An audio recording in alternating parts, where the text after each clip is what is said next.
Hi everyone. तो हमारा जो आज का क्वेश्चन है वो है मेजॉरिटी एलिमेंट टू। और इसमें हमें क्वेश्चन में कहा गया है कि हमें एन साइज का एक एरे दिया गया है और उसमें हमें ऐसे एलिमेंट्स को रिटर्न करना है जो more than n/3 times appear हो रहे हैं एरे में। तो जैसे यहाँ पे हमारा एग्जांपल है 3 2 3।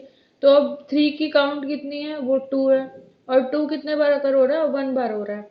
तो n/3 अगर करते हैं तो कितना आएगा हमारा रिजल्ट, ये 3/3 हो जाएगा। तो मिनिमम एक से ज्यादा होना चाहिए।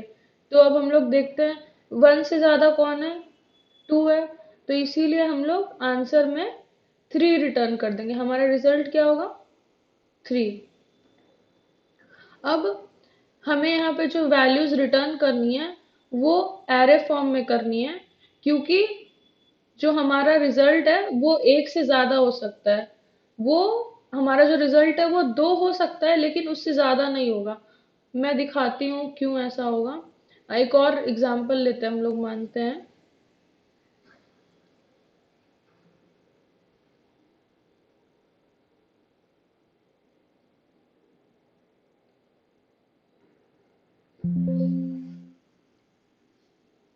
एग्जांपल हम लोग लिए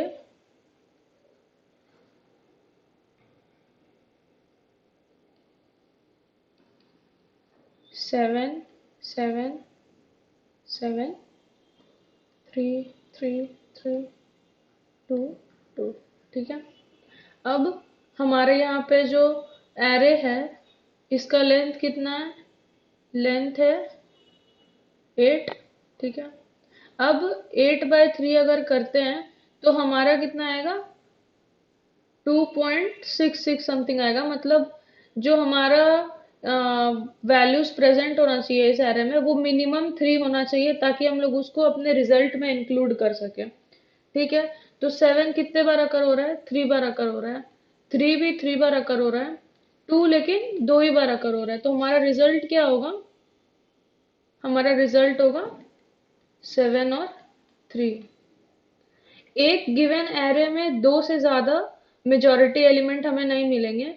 ठीक है। तो अम, अब इस क्वेश्चन को करने का अप्रोच देखते हैं। एक तो अप्रोच हमारा हो जाएगा बेसिक अप्रोच जो हम लोग यूज करते हैं। एक हम लोग फ्रीक्वेंसी एरे इसमें यूज कर सकते हैं। ठीक है।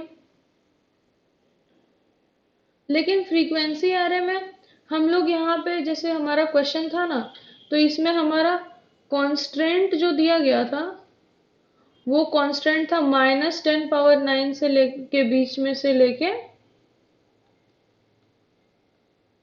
10⁹ तक। ठीक है। तो अब उतना लंबा frequency array banana will not be feasible, लेकिन इन सम कंडीशंस जहाँ पे एरे की मतलब एरे में वैल्यूज का कांस्टेंट कम रहेगा तो हम लोग फ्रीक्वेंसी एरे यूज कर सकते हैं। ठीक है। फ्रीक्वेंसी एरे में कैसे चलेगा हम लोगों का, जैसे हम लोग जस्ट इन केस मान लेते हैं कि 3 2 3 ही है। ठीक है। तो हम लोग को जैसे कांस्टेंट मान लेते हैं कि 10 है, यहाँ पे जस्ट फॉर एग्जांपल कांस्टेंट हमारा 10 है। तो हम लोग क्या करेंगे, एरे का जो वो लेंथ रहेगा वो रहेगा 0। ऐसे बनाते हैं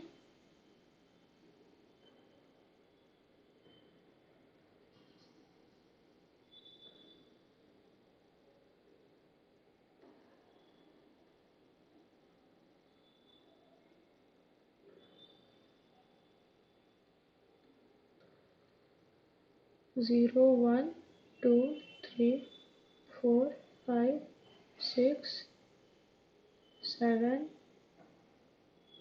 8 9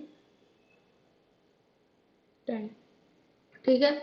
तो अब हम लोग जब इसमें लूप चलाएंगे तो कैसे चलेगा, एक नॉर्मल लूप चलेगा हमारा। ठीक है। हम लोग लूप चलाए आई इन रेंज ऑफ 0 to जो हमारा एन वैल्यू दिया गया है। ठीक है। एन क्या है, यहाँ पे लेंथ ऑफ एरे है इस वाले का। अब हम लोग क्या करते हैं, फ्रीक्वेंसी एरे जो हमारी है इसमें वैल्यूज को काउंट करके ऐड करते जाएंगे। अब क्या है, जैसे यहाँ पे हम लोग सर्च 3 आया फर्स्ट, तो हम लोग क्या करेंगे, जो हमारा थर्ड इंडेक्स है उसकी वैल्यू को बढ़ा के 1 कर देंगे। फिर क्या है, 2 है, इसकी वैल्यू को बढ़ा के 1 कर देंगे। फिर अब हमारा 3 आया तो हम लोग क्या करेंगे, इसकी वैल्यू को इंक्रीज करके 2 कर देंगे।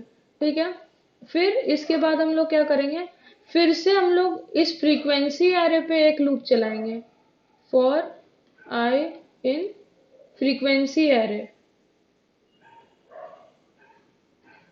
तो यहाँ एक और लूप चलेगा, फिर इसमें हम लोग हर इंडेक्स पे जाके चेक करेंगे कि कौन सी वैल्यू जो है, मतलब जैसे यहाँ जैसे सेकेंड इंडेक्स पे 1 है, ठीक है, तो पहले चेक करेंगे कि वो जो हमारा काउंट है वो ग्रेटर देन n/3 है या नहीं। अगर वो है तो हम लोग क्या करेंगे, उसको रिजल्ट में ऐड कर देंगे। ठीक है, रिजल्ट में ऐड कर देंगे जो हमारा वैल्यू है। अगर फिर वो नहीं है तो उसके बाद हम लोग क्या करेंगे, फिर अब सेकेंड आइट्रेशन प्लेस पे गए तो यहाँ पे 3 पे आ गए, तो अब यहाँ पे फिर से 3 पे चेक करेंगे, तो 3 की काउंट क्या है, 2 है, 2 इज ग्रेटर देन 1। तो अब हम लोग यहाँ पे रिजल्ट में 3 को ऐड कर देंगे, तो हम लोग का फिर वैल्यू जो आंसर रिटर्न होगा वो 3 हो जाएगा। लेकिन इन ये फ्रीक्वेंसी एरे हम लोगों ने जो बनाया वो शॉर्ट लाइक स्मॉल कॉन्स्टेंट्स के लिए सही है, लेकिन अगर वही हम लोग के पास कॉन्स्टेंट्स जैसे यहाँ पर दिया गया हमें, ये 10⁻⁻⁹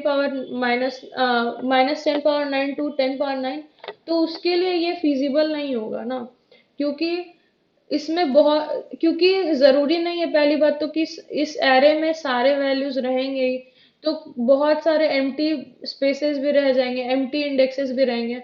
तो इस चीज को हम लोग रिमूव करने के लिए फिर दूसरा अप्रोच जो हमारा है हम लोग यूज कर सकते हैं, हैश मैप, है ना। क्योंकि इसमें क्या होगा, जो जो वैल्यू उस एरे में एग्जिस्ट कर रही है बस उसी की वैल्यू को ऐड अप करते जाएंगे। तो अब हैश मैप में कैसे ऐड होता है, यहाँ पे एग्जाम्पल फिर से नोट कर लेते हैं। एग्जाम्पल 3 2 3। तो हम लोग एक क्या किया, हम लोगों ने मैप डिक्लेयर किया है। तो अब पहले हम लोग लूप में जब आइटरेट करेंगे तो 3 की वैल्यू क्या रहेगी, 1। फिर से हम लोग आइटरेट करेंगे तो हमें 2 मिलेगा, तो 2 को ऐड कर देंगे, 2 की वैल्यू हो जाएगी 1। फिर हम लोग देखते हैं एक और 3 है तो इसकी वैल्यू इंक्रीज होके हो जाएगी 2। तो हमारा जो फाइनल मैप रहेगा वो रहेगा 3 और ये 2 में 1। ठीक है, अब क्या है कि यहाँ पे ये भी जैसे हमारा ये भी जो मैप है ये भी तो कुछ स्पेस ऑक्यूपाई कर ही रहा है। ठीक है, तो अब यहाँ पे हम लोगों को फिर इस मैप में आइटरेट करना पड़ेगा। क्या करना होगा, iterate on the hash map.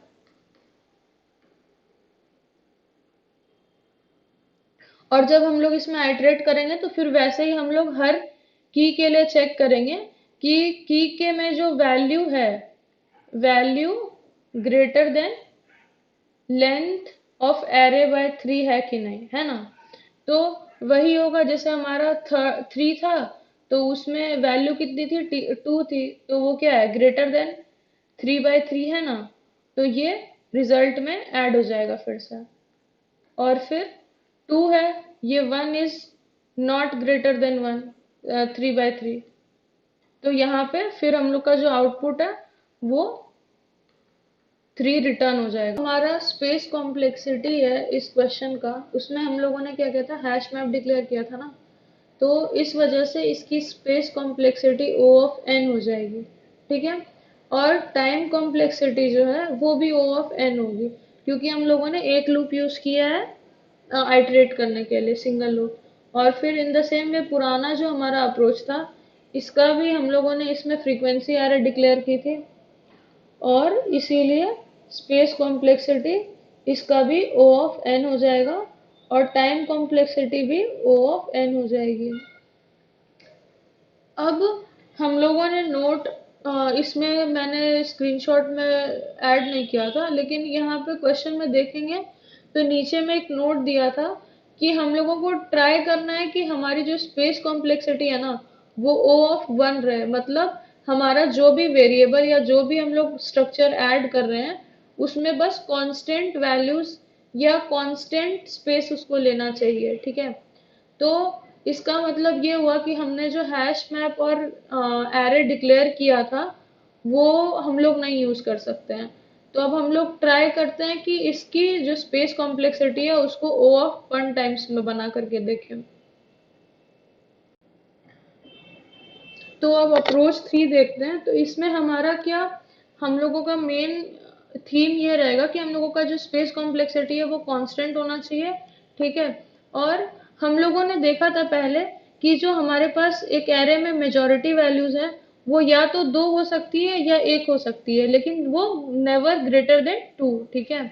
अब इसके लिए हम लोग क्या करते हैं, दो एलिमेंट डिक्लेयर करते हैं जो हमारी मेजॉरिटी वैल्यूज को स्टोर करेंगी, और उनकी काउंट को ट्रैक करने के लिए हम लोग दो काउंट डिक्लेयर करते हैं। तो ये हमारा एक एरे फॉर एग्जांपल हम लोग लेते हैं, और इस पे अब हम लोग वेरियस और स्टेटमेंट्स और कंडीशंस हम लोग डाल के चेक करेंगे कि कोड हमारा कैसा होना चाहिए। तो पहले तो हम लोग का कंडीशन ये होना चाहिए कि किसी भी चीज का काउंट को बढ़ाने के लिए हम लोग पहले ये ना देखेंगे कि जो अगर एलिमेंट 1 है वो एरे ऑफ 1 के बराबर है। अगर है तो काउंट 1 की वैल्यू बढ़ जाएगी, काउंट 1 की वैल्यू 1 से बढ़ जाएगी।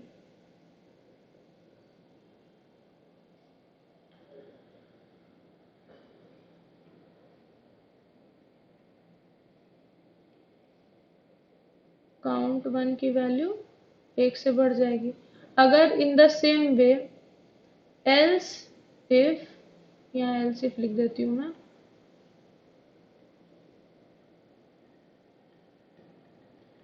एलिमेंट 2 एरे ऑफ 1 से बराबर है एरे ऑफ I से, तो हम लोग क्या करते हैं, काउंट 2 की वैल्यू को 1 से इंक्रीज कर देते हैं। अब हम लोग ना स्टार्टिंग में देखा था कि काउंट तो 0 से इनिशियलाइज है। तो अब यहाँ पे जब कुछ काउंट हमारा 0 से इनिशियलाइज है और एलिमेंट हमारा नन है, अब यहाँ पे नन से तो कुछ भी मैच नहीं करेगा। तो हम लोगों को एक ऐसा कंडीशन भी देना होगा ना जहाँ पे पहले एलिमेंट में कुछ वैल्यू तो असाइन हो। तो हम लोग यहाँ पे ऐसा कंडीशन चेक करते हैं कि अगर काउंट 1 की वैल्यू 0 रहे, ठीक है, तो हम लोग क्या करेंगे, एलिमेंट 1 में एरे ऑफ I को असाइन कर देंगे, और उसके बाद काउंट को एक 1 बना देंगे, काउंट विल बी 1। और इन द सेम वे अगर काउंट 2 0 है, तो हम लोग एलिमेंट 2 में एरे को जो इंडेक्स पे है उसको असाइन कर देंगे, और काउंट 2 की वैल्यू 1 हो जाएगी, ठीक है। अब हम लोग इतना पहले ड्राई रन करके देखते हैं कि कैसे वर्क करेगा,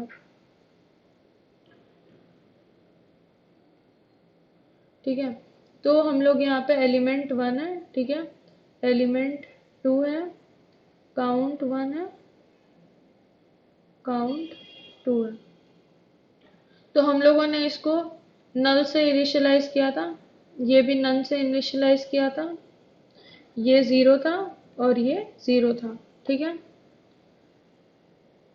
तो अब हमारा जो फर्स्ट इंडेक्स पे वैल्यू है वो है 7। तो हमारा पहला इंडेक्स चेक होगा, पहला कंडीशन चेक होगा कि ये दोनों इक्वल है, नहीं है इक्वल, तो ये भी फॉल्स, ये भी फॉल्स, ये दोनों फॉल्स हो जाएंगे। फिर यहाँ पे आएंगे और चेक करेंगे काउंट 1 की वैल्यू 0 है, हाँ 0 है। तो अब क्या होगा कि यहाँ पे एलिमेंट 1 में ये 7 असाइन हो जाएगा, तो ये नन चेंज होके अब 7 हो गया, और काउंट की वैल्यू क्या हो जाएगी, 1, ठीक है। अब हम लोग फिर से यहाँ पे आते हैं, हम लोग के इंडेक्स मूव करके 3 पे आएगा। अब यहाँ पे हम लोग चेक करेंगे कि ये दोनों इक्वल है, मतलब इस 7 इक्वल्स इक्वल्स 3, तो फॉल्स हो जाएगा, तो ये भी नहीं होगा। अब यहाँ पे हम लोग का एलिमेंट 2 तो नन ही है। अब हम लोग काउंट 1 ये वाले कंडीशन में आते हैं, काउंट 1 की वैल्यू ऑलरेडी 1 हो गई है, तो ये कंडीशन भी फॉल्स हो गया। अब हम लोग काउंट टू की वैल्यू देखते हैं, तो देखते हैं कि काउंट टू की वैल्यू तो 0 है, तो एलिमेंट टू में क्या होगा, 3 असाइन हो जाएगा। ठीक है, अब 3 असाइन हो गया यहाँ पे। अब और काउंट टू की वैल्यू जो है वो भी बढ़ के 1 हो जाएगी। ठीक है, अब हम लोग देखते हैं, अब यहां से पॉइंटर मूव करके यहाँ आता है 2। अब हम लोग देखते हैं, ना ये कंडीशन ट्रू है, ना ये कंडीशन ट्रू है, और ना ही ये कंडीशन ट्रू है, और ना ही ये कंडीशन ट्रू है। तो जब हम लोग के पास ऐसा कंडीशन हो रहा है कि ना ही एलिमेंट 1 के बराबर आ रहा है वो नंबर, और ना ही एलिमेंट 2 के, तो हम लोग क्या करते हैं ना, एक और कंडीशन रखते हैं। और अगर ऐसा कोई नंबर मिलता है जिसमें जो ना ही एलिमेंट 1 और ना ही एलिमेंट 2 के इक्वल्स रहता है, तो हम लोग दोनों काउंट की वैल्यू को डिक्रीज बाय 1 कर देते हैं। अब ऐसा क्यों करते हैं, तो हम लोग ऐसा, जब हम लोग इसको अब आगे ड्राई रन करेंगे तो हम लोग देखेंगे कि जो भी हमारा मेजॉरिटी एलिमेंट है ना, जो भी मेजॉरिटी एलिमेंट है उसका काउंट मिनिमम इक्वल्स 1 होगा ही। ठीक है, वो लेस देन 1 नहीं जाएगा एंड तक। मान लेते हैं इन बिटवीन वो कभी 0 हो गया, लेकिन जब हम लोगों का एरे आइट्रेशन खत्म हो जाएगा तो वो लास्ट में मिनिमम 1 रहेगा ही। ठीक है, तो इन जब वो 0 अगर होगा ही नहीं, ठीक है, तो अब वहां पे नई वैल्यू कैसे असाइन होगी, मतलब मान लेते हैं अगर यहाँ पे हम लोगों ने, अब इसे ड्राई रन करके देखते हैं तो उससे थोड़ा क्लियर होगा। जैसे हम लोगों का यहाँ 2 हुआ, तो अब क्या हुआ कि यहाँ पे ये दोनों की वैल्यू वापस से 0 हो जाएगी। ठीक है, यहाँ पे 0 हो गई। अब हम लोग को क्या होता है, फिर से 3 दिखता है ना, तो हम लोग 3 में देख रहे हैं। तो अब क्या हुआ, ये कंडीशन वापस से फॉल्स होगा,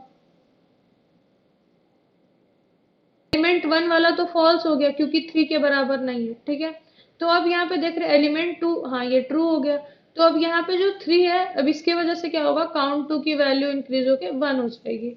ठीक है, अब ये फिर से यहाँ पे पॉइंटर आएगा, फिर देख रहा है 3 के इक्वल्स है, तो एलिमेंट काउंट 2 की वैल्यू फिर 2 हो जाएगी। इन द सेम वे फिर अब 7 पे है, तो एलिमेंट 1 में अभी भी 7 है। ठीक है, तो अब क्या होगा, इसका वैल्यू बढ़ के 1 हो जाएगा। फिर यहाँ पे हम लोग आते हैं तो यहाँ पे देखते हैं फिर से 7 के इक्वल है, तो ये 2 हो जाएगा। फिर लास्ट में जब हम लोग 2 पे आते हैं, तो अब इस कंडीशन में जाएंगे हम लोग, तो क्या होगा, काउंट 1 भी 1 हो जाएगा, काउंट 2 भी 1 हो जाएगा। तो एंड में हम लोग देख रहे हैं कि काउंट 1 और काउंट 2 की जो मिनिमम वैल्यू है वो 1 है ही। तो इसका मतलब ये हुआ कि ये दोनों मेजोरिटी एलिमेंट के दो दो कैंडिडेट्स हैं। ठीक है, अब इस कैंडिडेट को हम लोग को वेरीफाई करना होगा कि ये सही में करेक्ट है या नहीं। तो हम लोग क्या बेसिकली एक लूप चला देंगे, आई फ्रॉम 0 to n-1। ठीक है, अब इसके बाद हम लोग क्या करेंगे कि एलिमेंट 1 इस इसके बराबर है या नहीं, है ना। तो अगर बराबर है तो C1 plus 1 is equal to 1। हम लोग यहाँ पे दो और वेरिएबल्स डिक्लेयर कर देते हैं, C1 और C2 0 से, या फिर हम लोग पुराने काउंट को ही रीइनिशियलाइज कर सकते हैं। फिर यहाँ पे सेम कंडीशन चेक होगा कि अगर एलिमेंट 2 बराबर है या नहीं,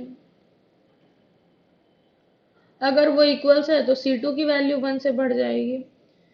अब आगे में क्या होगा, हम लोगों को फिर से वेरीफाई करना है कि C1 is greater than n/3। अगर ऐसा है तो मैंने कहा था ना कि रिजल्ट में हमें एरर रिटर्न करना है, तो एक हम लोग यहाँ एरर डिक्लेयर कर दिया। अब यहाँ पे रिजल्ट में एरे हम लोगों का ऐड हो जाएगा, यहाँ पे एलिमेंट 1 ऐड कर दिया अगर ये सही है तो। और इन द सेम वे अगर C2 is greater than n/3, तो हम लोग क्या करेंगे, एलिमेंट 2 ऐड कर देंगे, है ना, और फिर हम लोग इस रिजल्ट को रिटर्न कर देंगे। तो अब हम लोग इसे कोड करके देखते हैं, तो जो थोड़ी बहुत जो बातें नहीं समझ आई होंगी वो समझ में आ जाएंगी। पहले हमें क्या करना है, एलिमेंट 1 और एलिमेंट 2 डिक्लेयर करना है, साथ में इसके हम लोग काउंट 1 और काउंट 2 भी डिक्लेयर कर देते हैं। इनिशियलाइज हम लोग इसे नल से करेंगे और इन दोनों को 0 से। ठीक है, अब हम लोगों को लूप चलाना है और हम लोग चेक करेंगे कि if element 1 equals equals I, तो हम लोग क्या करेंगे, C1 की वैल्यू 1 से बढ़ा देंगे। और अगर ऐसा नहीं है तो हम लोग दूसरे कंडीशन में देखेंगे कि एलिमेंट 2 1 आई के इक्वल है। अगर ऐसा नहीं है या इस ऐसा है तो C2 की वैल्यू बढ़ जाएगी। अगर दोनों ही फॉल्स है तो हम लोग क्या करेंगे, C1 से मिलाएंगे कि ये जीरो है क्या। अगर जीरो है तो एलिमेंट 1 में हम लोग क्या करेंगे, आई को असाइन कर देंगे और C1 की वैल्यू 1 हो जाएगी। अब इन द सेम वे हम लोग को C2 को भी चेक करना है, तो इसी को कॉपी करके मैंने पेस्ट कर दिया है। C2 हो जाएगा, ये एलिमेंट 2 हो जाएगा। अब अगर ये सभी फॉल्स है तो C1 minus is equals to 1, C2 minus equals to 1। अब हम लोगों को इन कैंडिडेट जो एलिमेंट 1 और एलिमेंट 2 हमें कैंडिडेट मिले हैं उनको वेरीफाई करना है। तो इसके पहले तो हम लोग काउंट 1 और काउंट 2 को रीइनिशियलाइज करेंगे 0 से। और हम लोगों के पास एक रिजल्ट एरे भी होना चाहिए, तो रिजल्ट एरे हम लोगों ने ले लिया है।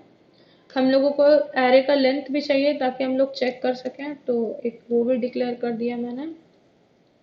अब हम लोग एक लूप चलाते हैं और हम लोग चेक करेंगे कि ये कैंडिडेट सही है या नहीं। तो if element 1 equals i, C1 is equals to plus is equals to 1। इसी तरह हम लोग C2 की वैल्यू इंक्रीज करेंगे।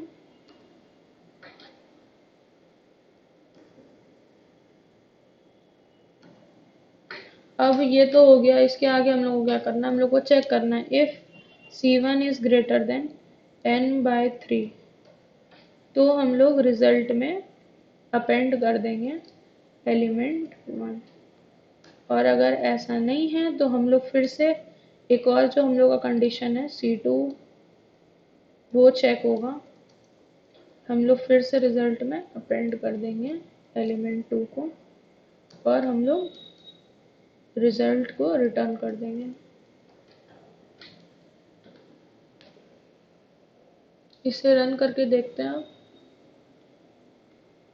हमारा सैम्पल टेस्ट केस तो रन हो गया, अब सबमिट करके देखते हैं। हमारा ये कोड एक्सेप्ट हो गया है।